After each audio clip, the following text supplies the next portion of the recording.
सुनिए, railway station तक चलोगी क्या? जी भाई साहब चलूंगी, बैठिए। मेरी बीवी, वो भी इस हालत में, और ये इसने विधवा की साड़ी क्यों पहन रखी है? कुछ तो गड़बड़ है, मुझे पता लगाना ही पड़ेगा। क्या हुआ भाई साहब, बैठो ना। हाँ बस एक मिनट।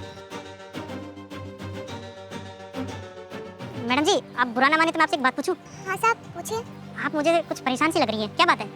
कुछ नहीं साहब, आप बैठिए ना, मैं आपको स्टेशन तक छोड़ जाती हूँ। देखिए, मैं आपको जानता हूँ, इसलिए तो आपसे पूछ रहा हूँ। क्या आप मुझे जानते हैं? ये आप कैसी बातें कर रहे हैं? हम तो एक मामूली सा रिक्शा चलाने वाले हैं और आप एक फौजी हैं। आप हमें कैसे जानते हैं? अरे नहीं नहीं, आप गलत समझ रही हैं। मैं आपको नहीं, आपके पति को जानता था। आपके पति फौज में है ना? वो दरअसल हम एक ही बटालियन में थे और आप द्वारका में रहती है ना?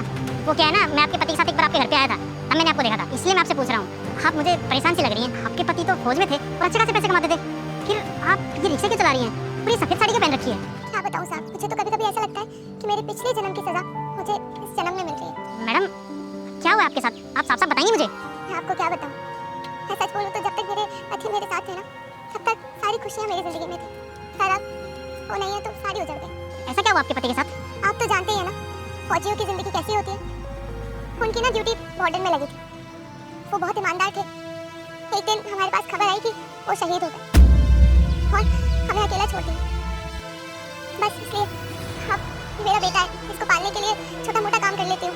थोड़े बहुत पैसे आ जाते हैं, इसकी स्कूल की फीस और थोड़ा बहुत खाने पीने में निकल जाता है। क्या आपके पति शहीद हो गए? फिर तो आपके पति की बॉडी घर पे आई होगी ना?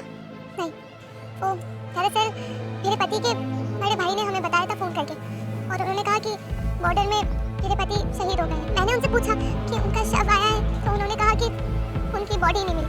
तो हम क्या करते? मैंने और मेरे बेटे ने आखिरी बार उनकी शक्ल तक नहीं देखी, इसलिए आज तक मेरा बेटा अपने पापा को और मैं अपने पति को बहुत याद करती हूँ।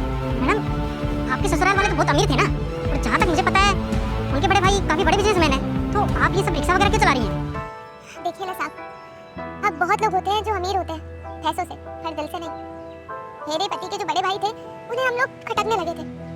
वो आपने सुना होगा ना कि जब तक पति साथ होता है तभी इज्जत होती है। एक बार अगर पति चला गया तो कोई नहीं पूछता।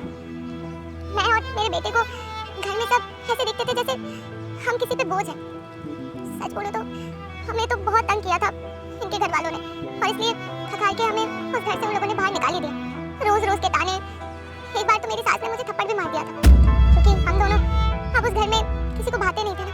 मेरा पति नहीं था तो मेरा उस घर में रहने का भी मतलब नहीं था, और अब जब घर से ही बाहर निकाल दिया तो करने के लिए कुछ बचा ही नहीं था। जैसे तैसे थोड़े बहुत पैसों से ये गाड़ी खरीदी ताकि अपने बच्चे को पाल सकूं। अब अगर मेरा बच्चा है तो ऐसे थोड़ी उसे कहीं छोड़ दूंगी, उसे पालना तो पड़ेगा ना, वो मेरी जिम्मेदारी है।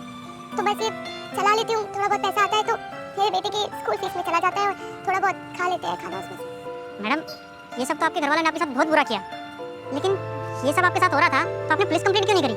सच बोलूं साहब तो मैं तो उनकी कंप्लेंट करना चाहती थी, पर जब मैंने सोचा कि मैं कंप्लेंट करूं जाके, तो उन्होंने मुझे धमका दिया, कहा कि अगर मैंने कंप्लेंट करी तो वो मेरे बच्चे को मार डालेंगे। मेरा तो वैसे भी पति नहीं है इस दुनिया में, मैं नहीं चाहती थी मेरे बच्चे को कुछ हो, इसलिए मैंने कंप्लेंट नहीं करी। और मैडम, अगर मैं आपसे कहूँ आपके पति जिंदा है तो आप मेरी बात का विश्वास करेंगी? नहीं साहब, ये कैसी बातें कर रहे हैं? मेरे पति तो बॉर्डर में शहीद हो गए थे ना, और जो इंसान शहीद हो जाता है वो वापस थोड़ी आता है। जरूर वापस आ सकता है अगर कोई इंसान उसके खिलाफ झूठी अफवाह फैला दे कि वो शहीद हो गया है। मोनू, आप जिंदा हो? हाँ, मैं जिंदा हूँ। अगर आप जिंदा हो तो फिर हमारे पास खबर किसकी आई थी? आप तो शहीद हो गए थे ना, आप जिंदा हो तो इतने सालों बाद कैसे आए? कहाँ थे इतने टाइम से? अच्छा हाँ, आपको मिलवाती हूँ मैं, ये हमारा बेटा है। इधर आओ बेटा, आओ। देखो, तुम बोलते थे ना कि तुम्हारे पापा कहाँ हैं? ये हैं तुम्हारे पापा, जाओ मिलो इनसे। पापा। बस बहुत वार जीता तुम्हें, और मेरे बेटे को जितना सहना था ना तुमने सह लिया। अब तुम्हारे साथ कुछ गलत नहीं होगा। जिन लोगों ने तुम्हारे साथ ये सब किया है ना, उनको मैं छोड़ूंगा नहीं। तुम चलो मेरे साथ।